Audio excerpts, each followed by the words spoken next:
La pollution jouait une mélodie du néon, tandis que les couleurs de la nature se perdaient dans le brouillard des chagrins. Cette lagune souffrait de nombreux problèmes, notamment une eau relativement stagnante, peu profonde par endroits, ainsi que de menaces de pollution dues aux rejets d'eau usés provenant directement de la ville de Nador et de certaines communes voisines. S'y ajoutait l'expansion urbaine anarchique et la pêche excessive.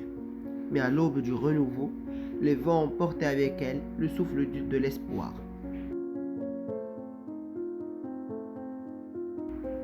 Les jardins se sont épanouis, comme des rêves mouillés de gouttes de pluie, redonnant à la lumière son éclat perdu.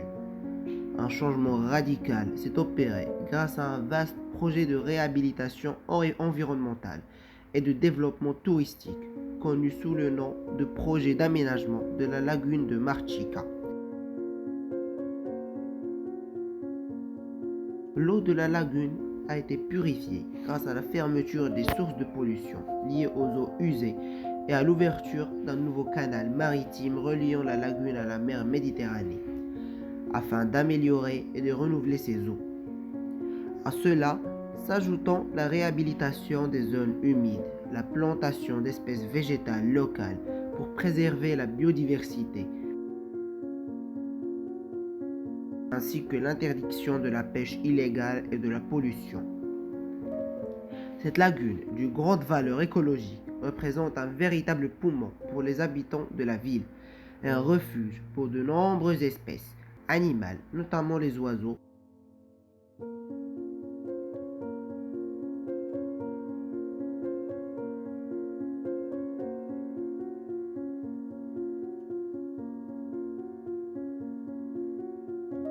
La terre s'est transformée en une œuvre d'art, tissée de la lumière et d'air, un poème chantant la victoire de l'âme.